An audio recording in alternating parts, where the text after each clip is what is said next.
하나님의 말씀 함께 봅니다. 구약 성경 욥기 10장 1절부터 22절까지. 욥기 10장 1절부터 22절까지의 말씀. 저와 함께 교독합니다. 제가 10장 1절을 먼저 읽겠습니다. 내 영혼이 살기에 곤비하니 내 불평을 토로하고 내 마음이 괴로운 대로 말하리라. 내가 하나님께 아뢰오리니 나를 정죄하지 마시옵고 무슨 까닭으로 나와 더불어 변론하시는지 내게 알게 하옵소서. 주께서 주의 손으로 지으신 것을 학대하시며 멸시하시고 악인의 꾀에 빛을 비추시기를 선히 여기시나이까. 주께도 육신의 눈이 있나이까. 주께서 사람처럼 보시나이까. 주의 날이 어찌 사람의 날과 같으며 주의 해가 어찌 인생의 해와 같기로. 나의 허물을 찾으시며 나의 죄를 들추어 내시나이까. 주께서는 내가 악하지 않은 줄을 아시나이다. 주의 손에서 나를 벗어나게 할 자도 없나이다.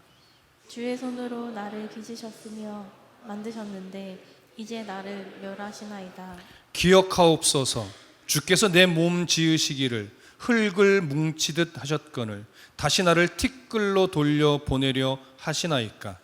주께서 나를 젖과 같이 쏟으셨으며 엉긴 젖처럼 엉기게 하지 아니하셨나이까. 피부와 살을 내게 입히시며 뼈와 힘줄로 나를 엮으시고 생명과 은혜를 내게 주시고 나를 보살피심으로 내 영을 지키셨나이다. 그러한데 주께서 이것들을 마음에 품으셨나이다.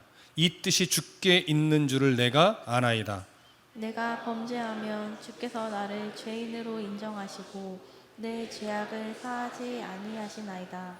내가 악하면 화가 있을 것이오며 내가 의로울지라도 머리를 들지 못하는 것은 내 속에 부끄러움이 가득하고 내 환난을 내 눈이 보기 때문이니이다.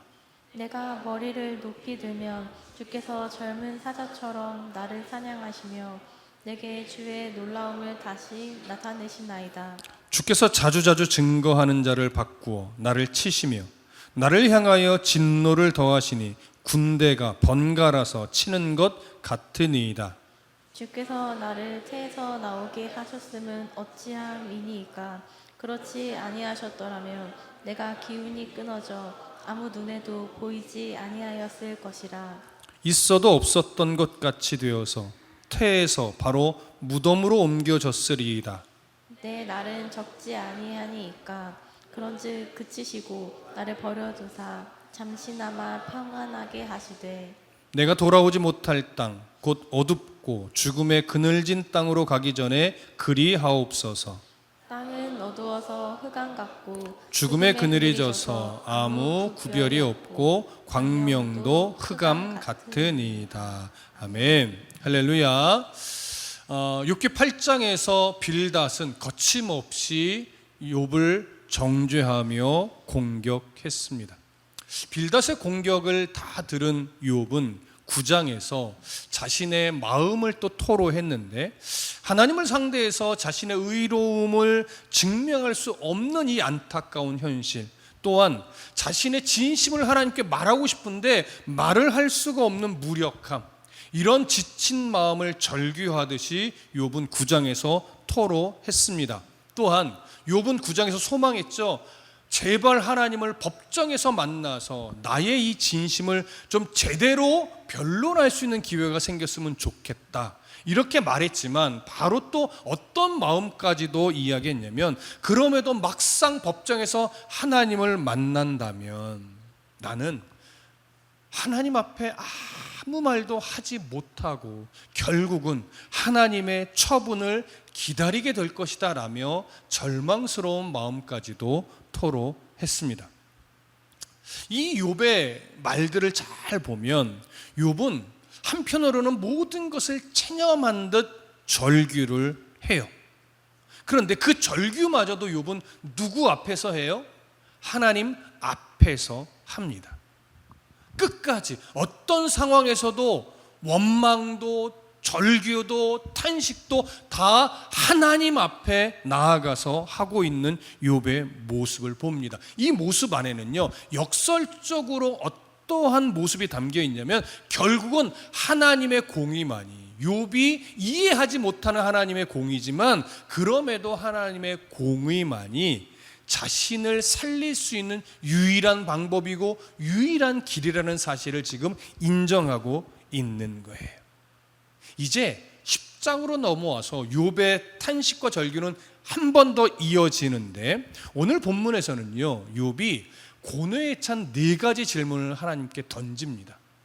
그러면서 이제 자기의 마음을 아뢰는데, 본문으로 들어가기 전에 우리가 한 가지 조금 볼 것은 뭐냐면, 욥의 탄식과 친구들의 정죄와 욥의 변론들이 지금 3장부터 시작이 돼서 쭉 지금까지 흘러온단 말이에요.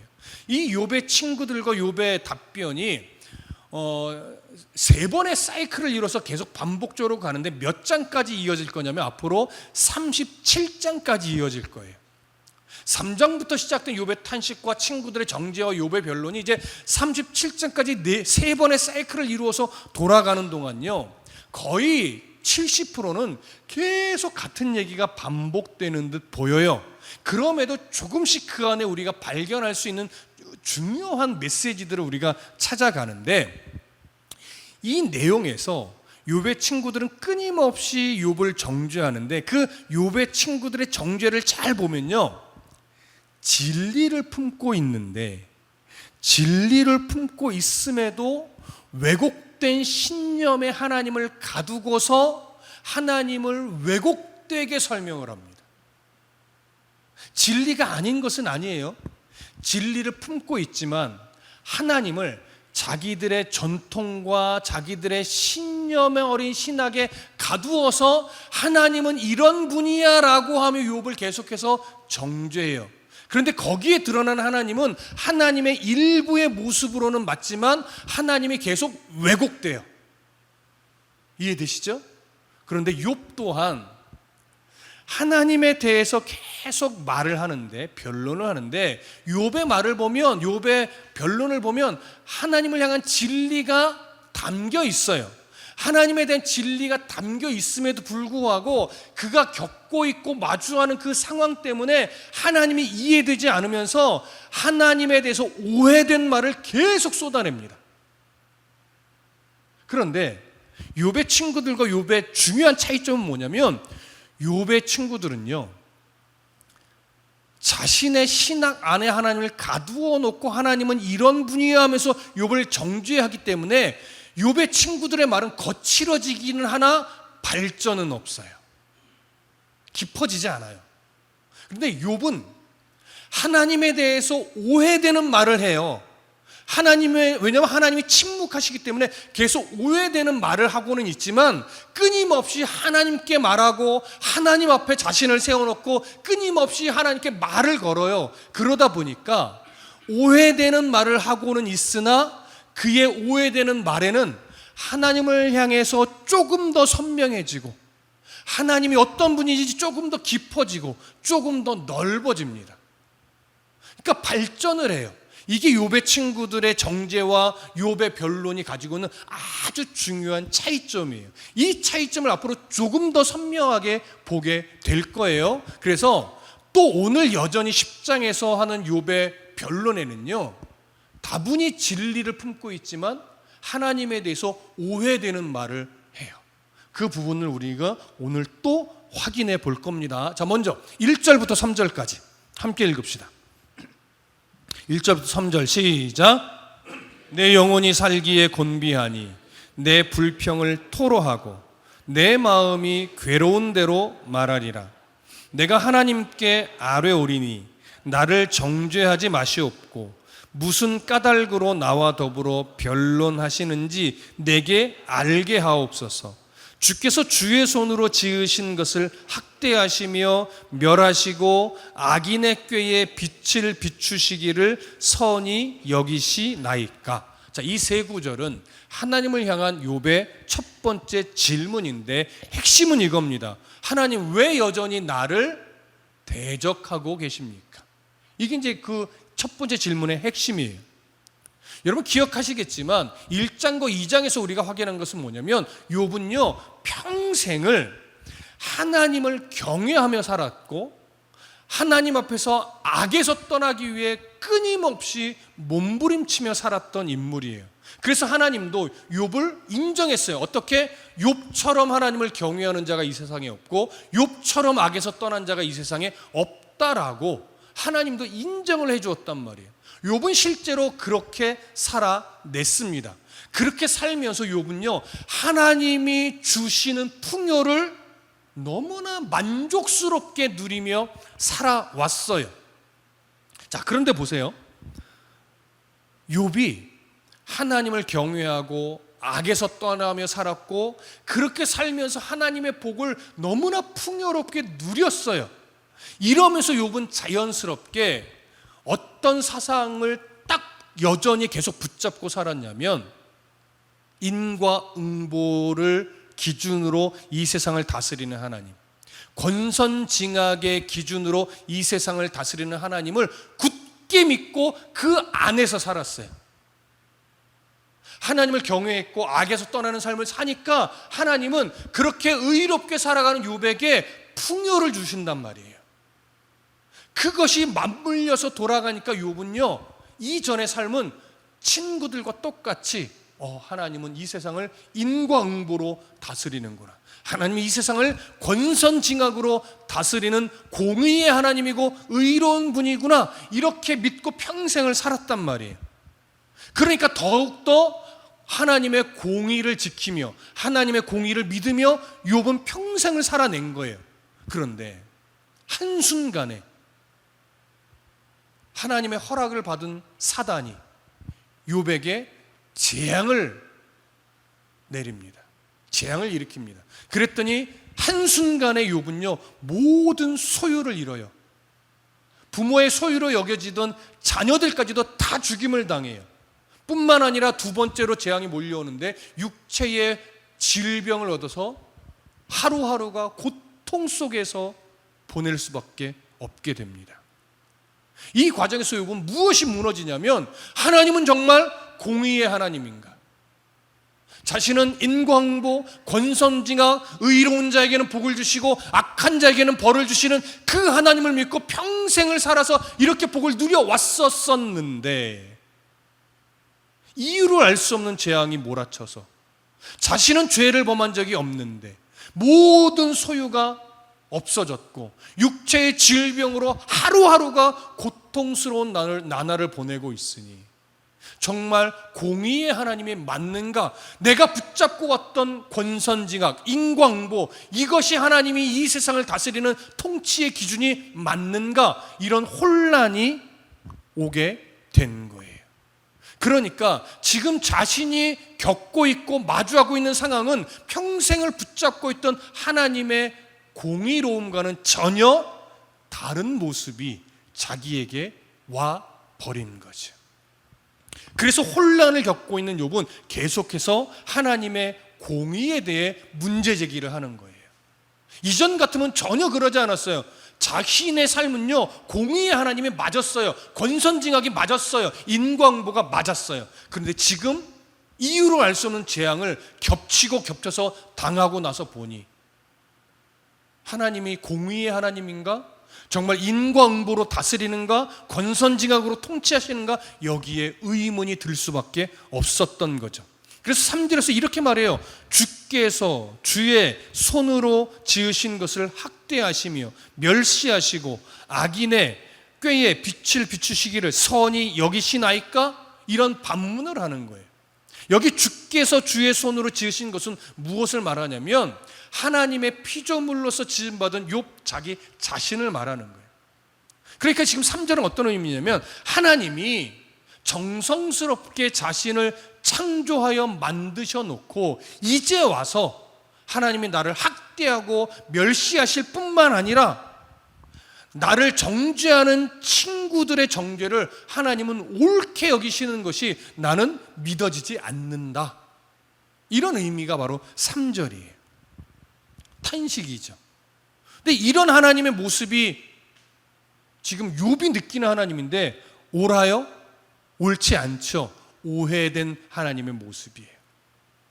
하나님에 대한 탄식 가운데 자신이 겪고 있는 상황이 이해되지 않으니까 하나님은 지금 이런 모습으로 날 대하고 있구나라고 오해하는 거예요.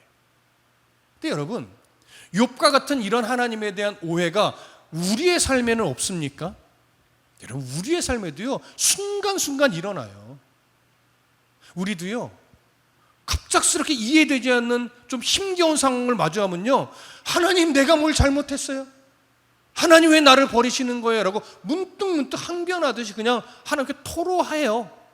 우리도요 이런저런 모습으로 하나님에 대해서 오해하고 하나님에 대해서 오해된 말을 할 때가 있어요. 왜? 내가 납득되지 않고 이해되지 않는 상황을 마주하게 되면 우리도 욥처럼 이런 오해된 하나님에 대해서 오해된 표현을 한단 말이죠. 이제 두 번째 질문을 가볼까요? 4절부터 7절 함께 읽습니다. 4절부터 7절 시작. 주께도 육신에 눈이 있나이까? 주께서 사람처럼 보시나이까? 주의 날이 어찌 사람의 날과 같으며 주의 해가 어찌 인생의 해와 같기로 나의 허물을 찾으시며 나의 죄를 들추어 내시나이까? 주께서는 내가 악하지 않은 줄을 아시나이다. 주의 손에서 나를 벗어나게 할 자도 없나이다. 자, 욥의 두 번째 질문의 핵심은 뭐냐면 왜 저를 그냥 지켜만 보십니까? 이게 두 번째 질문의 핵심이에요. 욥의 기준에서 하나님은 외형만 보는 사람이 아닙니다. 욥도요 하나님이 중심을 보시는 하나님이라는 걸 알고 있어요. 이건 진리죠. 우리도 중심을 보시는 하나님을 믿고 있습니다. 이 진리를 품고 있단 말이에요. 그런데 이 진리를 품고 있었던 욥에게 하나님의 지금의 모습은 왜곡되어 있어요. 중심을 보시는 하나님이 분명히 맞는데 욥을 대하시는 하나님은 욥의 중심을 보지 않고 외모만 보는 사람처럼 왜곡된 시선으로 지금 욥을 바라보고 있다고 욥은 여기게 된 거예요. 그렇게 하나님에 대해서 왜곡된 시선으로 바라보면서 또 계속해서 뭐라고 말하냐면 하나님은 시작도 알 수 없는 영원한 존재이신데 마치 수명을 가진 인간처럼 욥의 진심을 보지 않고 범하지도 않은 욥의 죄를 끊임없이 하나님이 찾으려고 한다고 지금 탄식하는 거예요. 근데 우리는 알죠? 하나님이 지금 욥의 죄를 막 찾고자 혈안이 되어 있습니까? 전혀 그렇지 않죠. 하나님도 인내하며 욥을 기대하며 욥을 응원하며 기다리고 계신단 말이에요. 때를. 지금 이런 상황은 누가 지금 조장해 가는 거예요? 사단이 조장해 가는 거예요. 근데 욥은 이 상황 속에서 사단이 이 나의 마음을 뒤흔들고 상황을 조장해 가고 있다고 생각하지 못해요. 하나님이 죄 없는 나의 죄를, 범하지도 않은 나의 죄를 계속 찾으려고 하나님이 지켜보고 있다라고 이렇게 지금 오해를 하고 있는 거예요. 그러면서 욥은요 하나님과 교제하지 못하고 있는 지금의 상황을 계속 답답해합니다. 재앙이 오기 전에는 욥은 하나님과 친밀한 교제가 있었어요. 구약 시대에는, 특히 욥이 살던 그 시대에는 하나님과의 친밀한 교제가요 느껴질 수 있는 교제였어요. 때로는 하나님의 음성이 들리고 때로는 하나님의 어떤 보여주시는 은혜도 있고 가슴에 외치는 은혜도 있고, 구약 시대 특히 욥이 살던 시대에는 하나님과의 교제가 굉장히 느껴질 수 있도록 친밀한 교제가 있었던 때였단 말이에요. 그런데 재앙이 딱 시작되면서부터 하나님과의 친밀한 교제가 완벽하게 단절이 됐어요. 아무리 하나님을 구해도 하나님의 응답이 없어요. 아무리 하나님을 찾아도 하나님이 반응해 주지 않아요. 어떤 느낌도 어떤 소리도 어떤 환상도 하나님이 보여주지 않아요. 그런데 그 침묵의 시간이 계속 길어지는 거예요. 친구들은 칼날같이 자신을 찌르며 정죄고 있고, 아무리 자신이 탄식하고 하나님 이거 아니지 않습니까? 항변해도 하나님은 끊임없이 침묵해요. 이 시간이 길어지다 보니까 욥은 어떻게 하나님에 대해서 또 오해하냐면, 하나님의 침묵은 결국 친구들이 자신을 향해 날카롭게 찌르며 정죄하는 그 내용을 동의하시는 것 아닙니까? 이렇게 또 오해하는 거예요. 근데 여러분 잘 생각해 보세요. 신약 시대를 살아가는, 예수님이 이 땅에 오신 지 2000년이 넘어가는 이 시대를 살아가는 우리들도 여전히 하나님과 교제합니다. 근데 신약 시대에, 특히 오늘날 우리의 교제는 욥의 시대처럼 막 들리고 보이고 느껴지고 이런 식의 교제는 아니에요.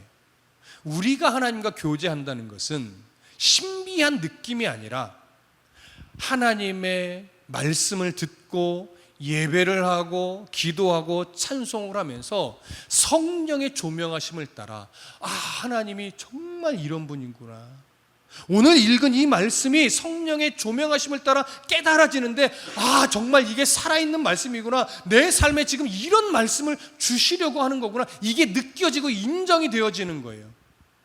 예배하고 설교를 들으면서도, 아, 그렇지, 하나님은 이런 분이었지, 내가 동의되고 인정되어지고, 또 그 말씀을 따라 기도하다 보니까 하나님의 은혜 속에서 나도 모르게 하나님께 합한 기도를 내가 하고 있는 내 모습을 또 발견하면서, 아, 내가 한 뼘 자랐구나, 이렇게 인정되어지기도 하고, 또 그렇게 예배와 말씀과 찬송과 기도 가운데 살아내며 일상을 살아가는 그 일상 속에서도, 아, 돌아보니 하나님이 내 삶을 여전히 지켜주고 계셨고 여전히 나와 동행하고 계셨구나, 이것이 또 인정되어지면서 하나님을 알아가는 깊이와 넓이가 더 깊고 넓어지는 거죠.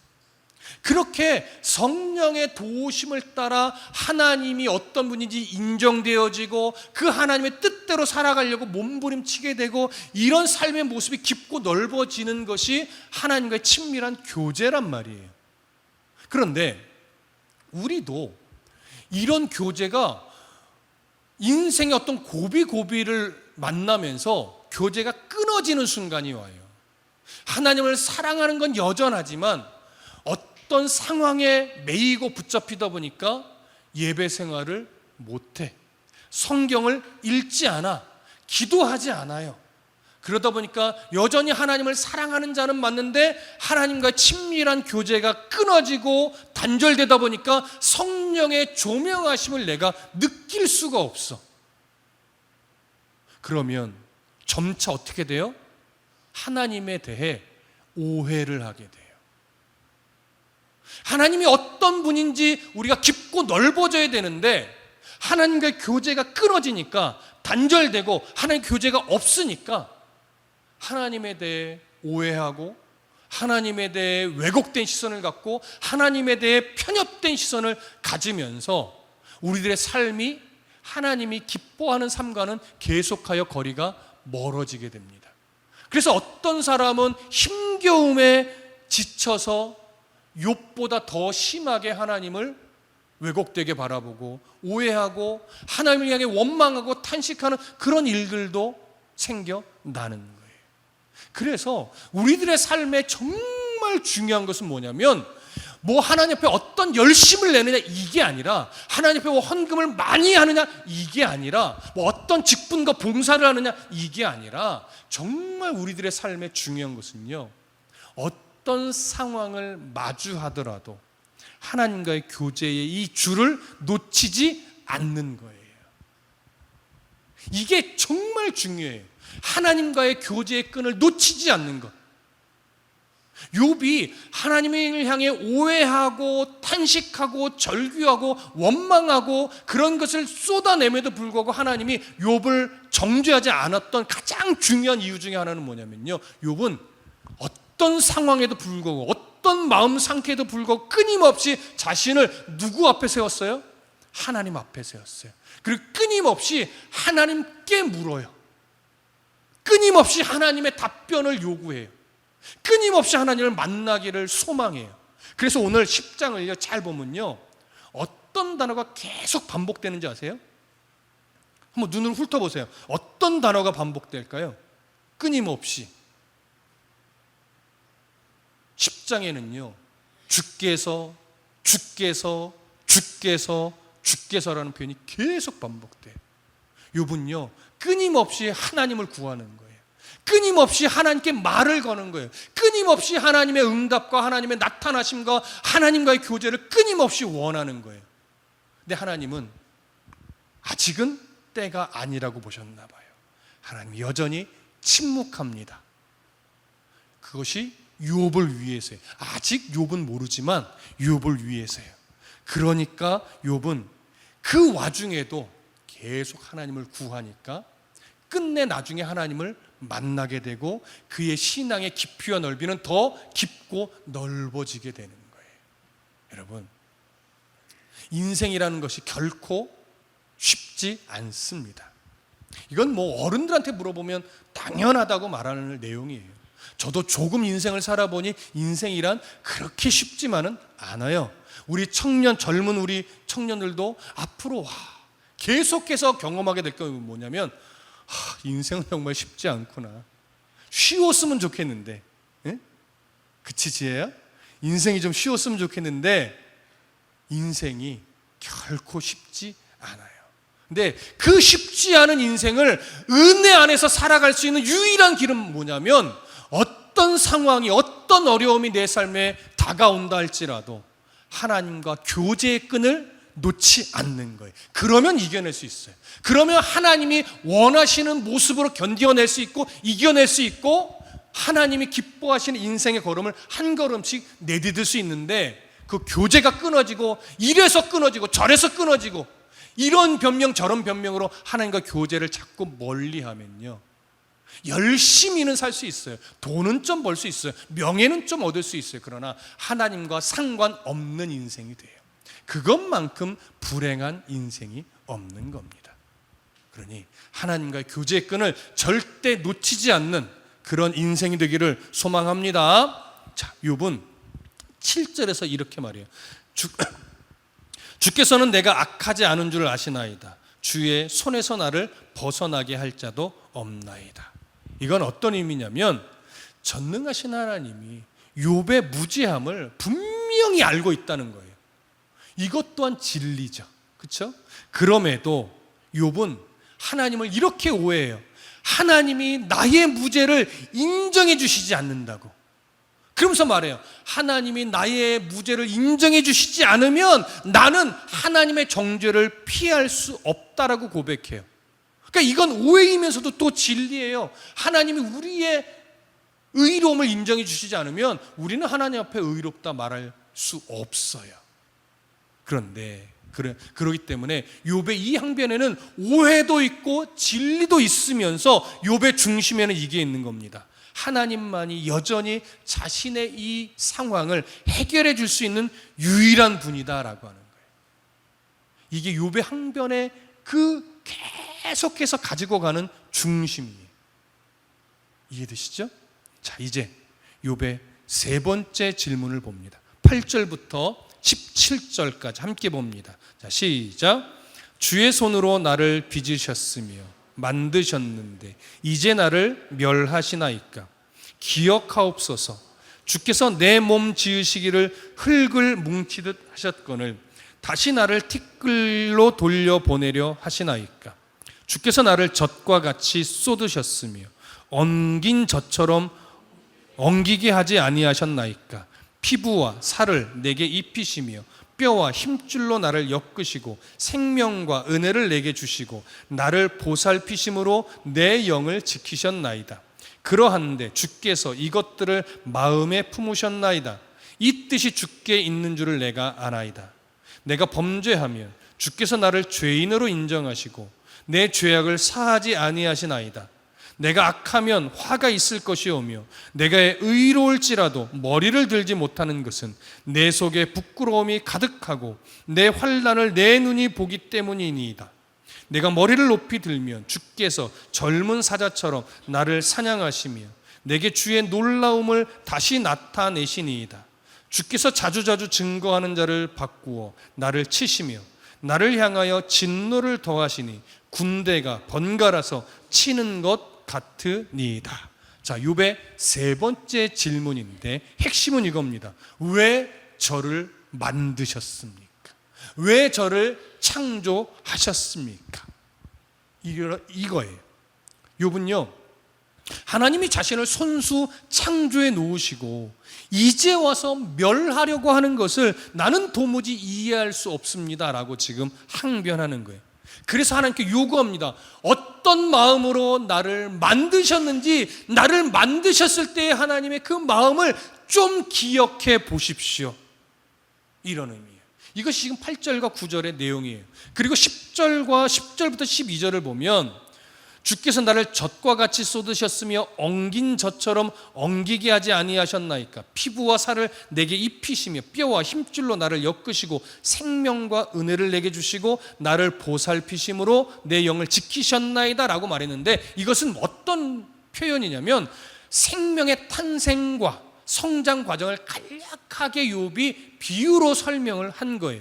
여기에는 결국 뭐냐면 하나님이 욥의 탄생과 성장 과정을 직접 주관하고 지금까지 지켜내시지 않았습니까? 이걸 말하는 거예요. 그러니까 그때 어떤 마음으로 나를 이렇게 창조했고 내 성장 과정을 지켜내셨는지 하나님 그때의 마음을 좀 돌아보세요.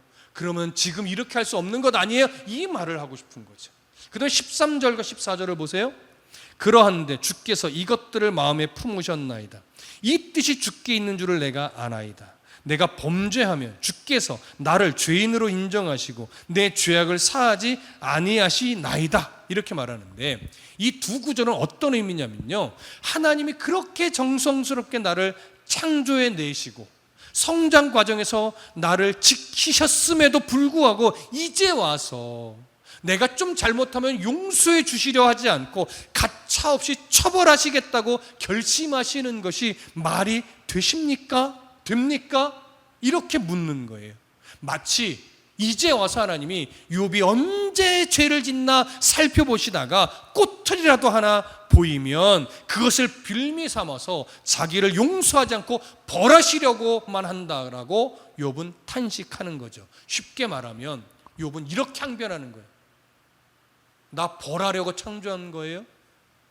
나 망가뜨리려고 날 만드신 겁니까? 이런 항변이죠.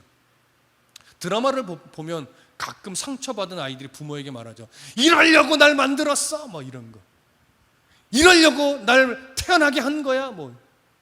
혹시 이 중에 어릴 때 부모님에게 한 번쯤 이런 말 한 사람이 있는지 모르겠어요. 저는 안 그랬죠? 자, 그런 식의 항변인 거예요. 이러려고 날 만드셨냐는 거죠. 이렇게 멸하고 이렇게 나를 못살게 굴려고 날 창조한 겁니까? 욥이 지금 이렇게 항변하는 거예요. 그러면서 15절에서 이렇게 말합니다. 내가 악하면 화가 있을 것이오며 내가 의로울지라도 머리를 들지 못하는 것은 내 속에 부끄러움이 가득하고 내 환난을 내 눈이 보기 때문이니이다.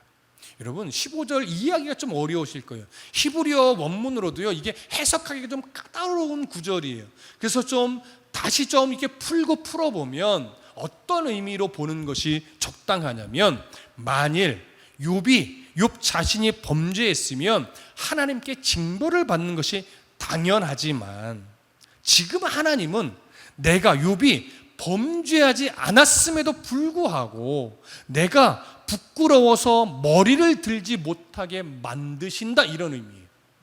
그러니까 이 욥 지금 상황을 보세요. 욥은 재앙을 받을 만한 잘못을 저지른 적이 없단 말이에요. 그럼에도 불구하고 엄청난 재앙을 겹쳐서 받아버리니까 아무런 잘못을 한 적이 없음에도 불구하고 주변 사람들과 친구들은 욥에게 뭐라고 정죄해요? 네가 무엇인가 잘못했기 때문에 하나님께 이런 벌을 받은 거야 라고 정죄하고 조롱하고 비웃는단 말이에요.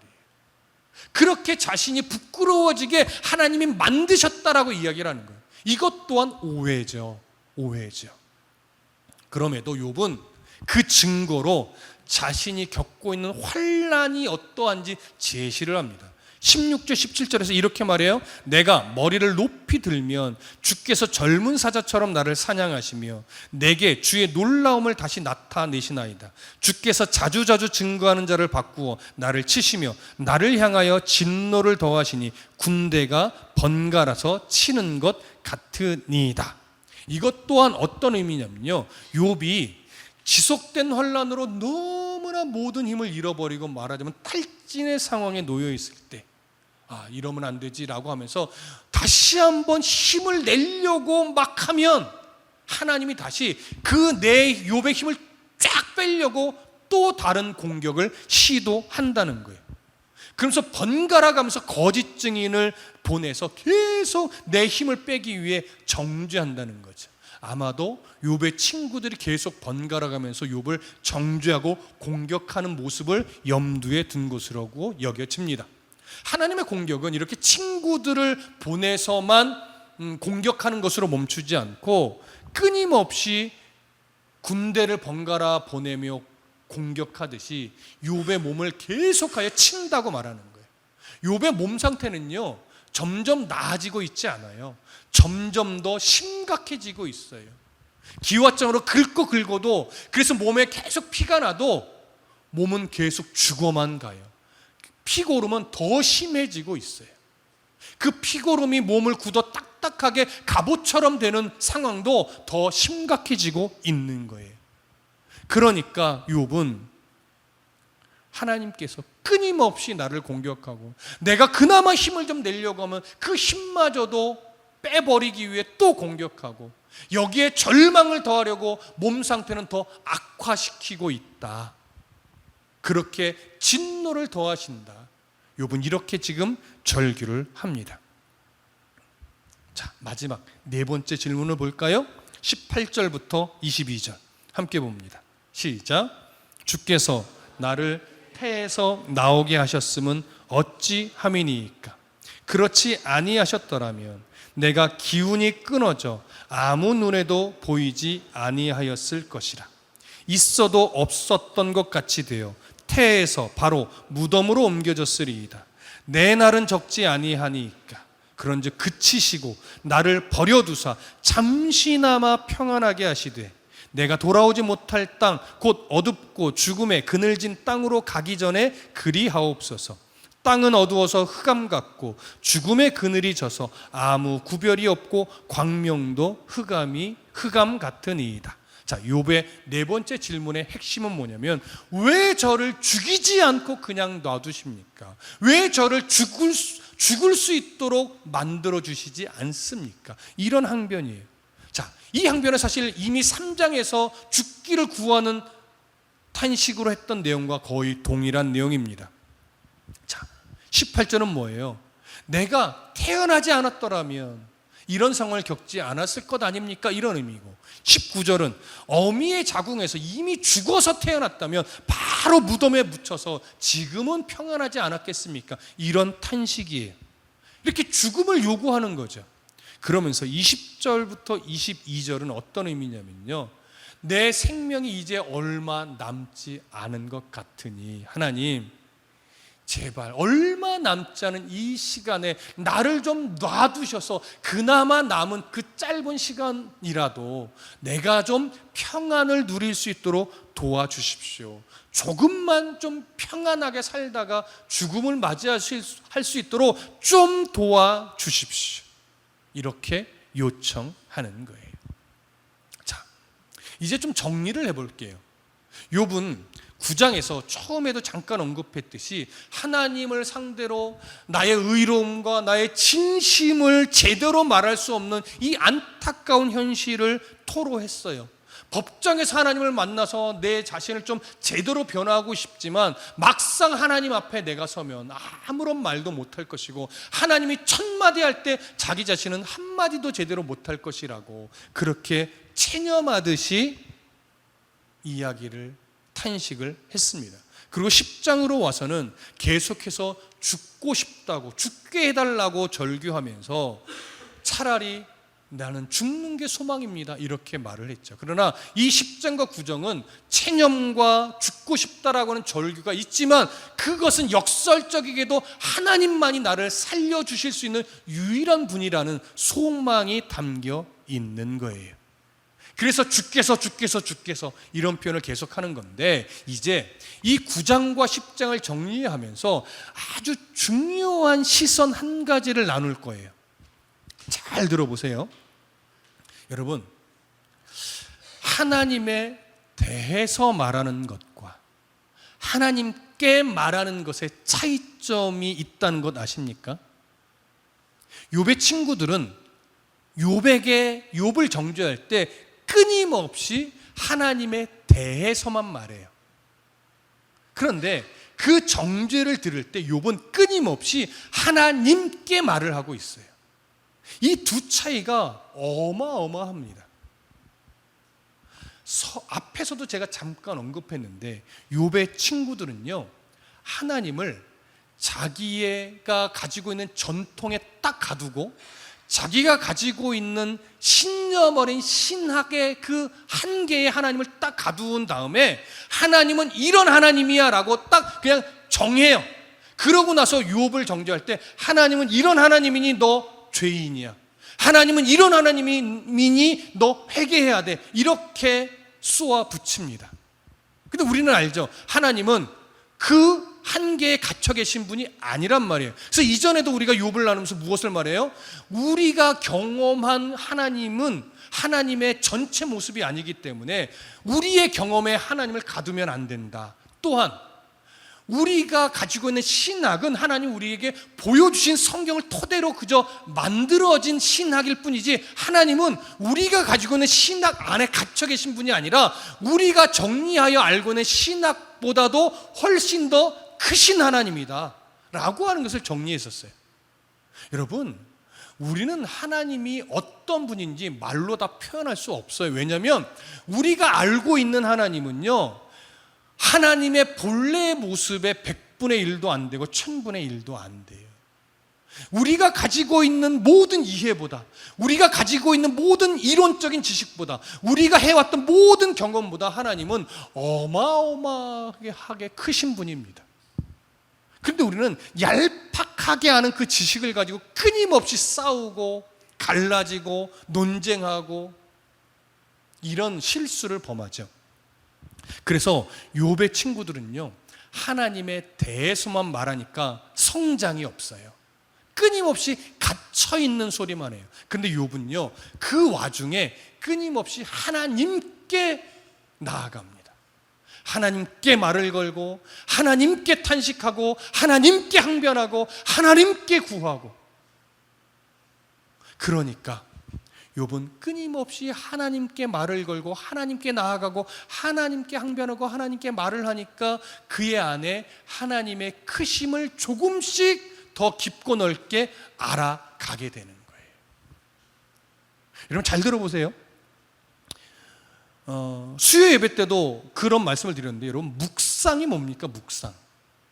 큐티라고도 하고 묵상이라고도 하는데, 다드림교회는 다드림 하루 묵상을 나누고 있지요. 여러분 묵상이 뭐예요? 성경을 읽고 어떤 의미일까 조용히 생각하는 것, 이게 묵상일까요? 큐티라고 하는 건 보통 콰이어트 타임이라고 해서 세상의 잡념들을 버리고 조용한 시간에 하나님의 말씀을 깊이 내가 말씀에만 집중하여 읽고 생각하는 걸 큐티라고도 하고 묵상이라고도 하는데, 이 묵상의 이런 이해는요, 한 가지 중요한 걸 놓친 거예요. 신명기에서도 나오는데, 묵상이라고 하는 것은 뭐냐면 읽고 생각하여 마음에 새기고 그 말씀을 따라 삶에 실천하여 순종하는 자리까지 가는 것, 이게 묵상의 진짜예요. 근데 우리는 묵상의 반만 합니다. 성경을 읽고 마음에 무엇인가 그렇구나 깨달음을 얻는 그 은혜를 새기는 것, 여기서 멈춘단 말이에요. 이건요 그저 지식을 채우는 것밖에 되지 않아요. 이건 그냥 하나님에 대해서 아는 것에 멈추는 거예요. 그러면 신앙이 자라는 것 같지만 하나님에 대한 지식만 크는 거예요. 머리만 커지는 거예요. 그런데 묵상을 올바르게 하면 그렇게 하나님에 대해서 읽고 고민하여 깨달으며 알아가는 그 지식의 풍성함을 따라 그 말씀이 살아 움직이려면 정말 그 말씀대로 살아내보려고 하는 치열한 삶의 적용과 싸움을 해야 돼요. 그래야 그 말씀의 진짜 의미가 삶 속에서 풍성하게 밝혀지는 거거든요. 그러면서 하나님 앞에서 살아가는 성도가 되는 거예요. 욥은 지금요 하나님에 대해서 많은 부분을 오해하고는 있지만 지금 그 싸움을 하고 있는 거예요. 하나님께 나아가 묻고 하나님께 나아가서 하나님의 음성을 들으려고 하고 하나님의 음성을 들어서 그 말씀대로 삶의 문제를 해결하며 살아가려고 몸부림을 치고 있는 중에 있어요. 근데 욥의 친구들은 하나님에 대해서만 알고 있는 지식의 한계에 갇혀서 그저 그 알고 있는 지식으로 정죄하기만 바쁜 거예요. 욥은요, 욥기 전체를 살펴보면요, 욥의 친구들은 한 번도 욥을 위해 하나님께 기도하지 않아요. 한 번도 없어요. 그리고 자기가 알고 있는 지식을 가지고 욥에게 위로한답시고 건네는 말들을 위해서 정말 하나님의 마음에 합한 말이 되는가, 이걸 위해 하나님께 구하는 기도를 한 적이 한 번도 없어요. 이게 욥의 친구들이 가지고 있는 가장 큰 문제점이에요. 여러분, 하나님에 대해서만 말하는 위험성을 가장 크게 가지고 있는 자가 누구냐면 목회자예요. 목회자. 왜 목회자가 그런 위험이 많냐면요, 성경을 연구하고 설교를 하잖아요. 마치 목회자가 하나님에 대해서 다 알고 있는 양 착각하기 가장 쉽단 말이에요. 그러니까 본인은 하나님께 구하거나 본인은 하나님 말씀대로 살려는 씨름은 하지 않고 마치 뭐나 됐냐, 하나님 말씀은 이렇습니다 선포하고 거기서 끝날 위험성은 목회자가 가장 많아요. 만약에 거기서 진짜 멈추는 설교자라면 욥의 친구들과 다를 게 없어요. 목회자도 설교자도요, 하나님을 이런 하나님입니다라고 전하고 나서 그 전한 말씀대로 살아가려는 씨름을 해야만 해요. 그게 없으면 여기서 욥의 친구들이 하나님에 대해서 말하는 것과 별반 다르지 않아요. 여러분들도 똑같습니다. 오늘 하나님의 말씀을 듣고 그렇구나, 오늘 새로운 걸 배웠는데 여기서 멈추면 욥의 친구들과 별반 다를 것 없어요. 성경 공부를 해서 성경적 지식이 쌓여지고 세상으로 나가면 여전히 하나님에 대한 고민 없이 그냥 세상의 가치대로 산다면 욥의 친구들과 똑같은 거예요. 여러분, 하나님에 대한 지식을 알아가는 것 중요하지만 거기서 멈추는 것은요, 아무 의미가 없어요. 하나님에 대해서 알게 된 하나님을 내 삶에 정말 적용해서 하나님과 동행하려고 하는 씨름을 해야만 그 말씀이 살아있는 말씀이 되는 거예요. 욥을 하나님이 인정한 이유가 바로 거기에 있어요. 하나님에 대해서 아는 것으로 끝나지 않고 하나님에 대한 그 혼란을 끊임없이 하나님께 묻는다고요. 그러면서 자기를 바꾸려고 한다고요. 하나님 말씀만 해주십시오. 그래야 내가 이 상황을 견딜 수 있겠습니다. 하나님 말씀해 주십시오. 여러분, 하나님이 늘 말씀해 주는 건 아니란 말이에요. 하나님의 마음을 알고 뜻을 알고 그 말씀대로 살아내기 위해서는 치열한 이 고민과 하나님께 묻는 씨름과 하나님의 음성을 듣고자 또 보고자 하는 이 노력들을 같이 가야 돼요. 같이. 그러면 여러분, 하나님과 동행하는 성도의 삶을 살아갈 수가 있게 됩니다.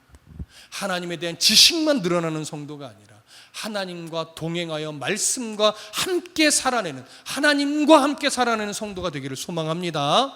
중요한 거 한 가지만 더 할 거예요. 여러분, 욥기의 하이라이트가 뭐라고 생각합니까? 어떤 장면이라고 생각합니까? 보편적으로는 욥기의 하이라이트는 마지막에 하나님이 욥에게 나타나고 친구들을 벌하고 친구들을 책망하고 욥을 인정하며 마지막에 욥에게 모든 재산을 회복시키며 몇 배의 복을 받게 되는 그 장면이 하이라이트라고 생각하지만 욥기는요, 그것을 하이라이트로 보지 않아요. 욥기의 정말 하이라이트는 뭐냐면 욥이 끊임없이 고뇌하며 하나님 앞에 오해하듯이 탄식하며 절규할 때 하나님이 때를 기다리며 욥을 신뢰하여 하나님이 참고 견디시는 그 하나님의 기다림, 그 기다림의 사랑, 이것이 사실은 욥기의 진짜 하이라이트고, 그 하나님 앞에 하나님의 음성이 들려질 그때까지 끊임없이 하나님 앞에 나아가 항변하듯이 절규하듯이 탄식하듯이 포기하지 않고 하나님 앞에 나아가는 욥의 그 모습이 진짜 욥기의 하이라이트. 우리 그걸 보셔야 돼요. 그래서 하나님을 만났을 때 욥이 하나님에 대한 그 믿음이 깊어지는 것처럼 우리들의 삶에도요, 고난을 통해 우리는 하나님을 만나고, 고난을 통해 욥의 마음을 배우고, 고난을 통해 하나님의 마음을 배우게 됩니다. 로마서 8장 28절에 보면 우리가 알거니와 하나님을 사랑하는 자 곧 그의 뜻대로 부르심을 입은 자들에게는 모든 것이 합력하여 뭘 이룬다? 선을 이룬다, 이렇게 말해요. 여기서 말하는 모든 것이 합력하여 해서 모든 것은요, 우리가 인생을 통해 겪을 수 있는 수많은 종류의 고난들을 말해요. 어려움들을 말해요. 근데 그런 어려움들, 고난들, 아픔들, 상처들이 나를 하나님과 멀어지게 만들 것처럼 여겨지지만, 하나님과 교제하고 있는 자는요, 그 고난을 통해 오히려 하나님과 더 가까이 가게 되고, 그 고난을 통해 하나님의 깊고 넓으신 마음을 헤아리게 되고, 성령의 조명하심을 따라 하나님의 뜻이 어디에 있는지 깨닫게 된단 말이에요. 그러면서 하나님이 기뻐하시는 뜻을 이루게 돼요. 이게 선이에요. 그래서 합력하여 선을 이룬다는 것은 내게 주어지는 모든 고난을 통해 내가 주님께 더 가까이 감으로 하나님의 뜻을 이루는 도구가 되는 것, 이게 합력이에요.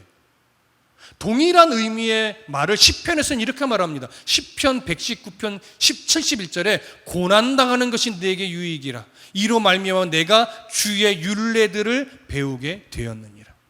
고난이 내게 유익이라는 것이 결국 모든 것이 합력하여 선을 이룬다는 것과 동일한 맥락의 말씀입니다. 그러니 여러분, 욥은 그 고난의 오랜 세월을 거쳐서 끊임없이 하나님께 나아가 하나님께 말을 걸기를 포기하지 않았을 때, 그는 그 고뇌 속에서 전능하신 하나님을 딱 대면할 때 그의 신앙은요, 해답을 받지 않아도 이미 해답을 받은 것과 똑같이 되었어요. 그래서 그의 신앙이 더 깊어졌고 더 넓어졌습니다. 욥이 이렇게 신앙이 성장했던 것처럼 우리의 신앙이 깊어지고 넓어지기 위해서는 욥과 같은 고난의 강을 건너야만 해요. 이해할 수 없는 하나님을 만나야 돼요. 하나님에 대해서 오해하게 되고, 하나님에 대해서 절규하게 되고, 하나님에 대해서 실망하게 되는 순간도 필요해요. 그래야 하나님께 묻지요. 하나님에 대해서 실망하는 순간이 있으셔야 돼요. 그래서 하나님에 대해서 오해도 하셔야 돼요. 그러면서 물어야죠. 누구에게? 하나님께. 성경을 통해 묻고, 기도를 통해 묻고, 설교를 통해 묻고, 목사님을 찾아가서도 묻고, 그렇게 이야기하고 토론하고 고민하고 그러는 과정에서 놀랍게도요, 하나님이 우리의 시야를 넓혀주고 우리의 이해를 깊게 만들어요. 그래서 아무도 정답을 말해주지 않았는데 놀랍게도 성령의 은혜를 따라 내가 정답이 무엇인지를 깨닫게 돼요. 거기서 신앙의 실력이 쌓이는 것이고, 거기서 신앙의 힘이 생기는 것이고, 거기서 신앙의 용기가 발휘되는 거예요. 여러분, 이렇게 훈련되어진 하나님의 사람을 세상이 막을 수 없는 거예요. 돈이 많다고 다가 아닙니다. 명예가 있다고 다가 아닙니다. 인기가 있다고 다가 아닙니다. 하나님을 만난 사람, 하나님을 경험한 사람, 하나님과 동행하는 사람, 이 사람은 결코 세상이 감당할 수 없습니다. 내가 하나님께 아뢰오리니, 어떤 상황에도 하나님께 나아가고, 하나님께 묻고, 하나님께 탄식하고, 하나님께 원망하고, 그러면서 하나님을 만나 하나님을 깊이 헤아리게 되는 그런 성도가 되시기를 간절히 소망하고 축복합니다. 기도하겠습니다.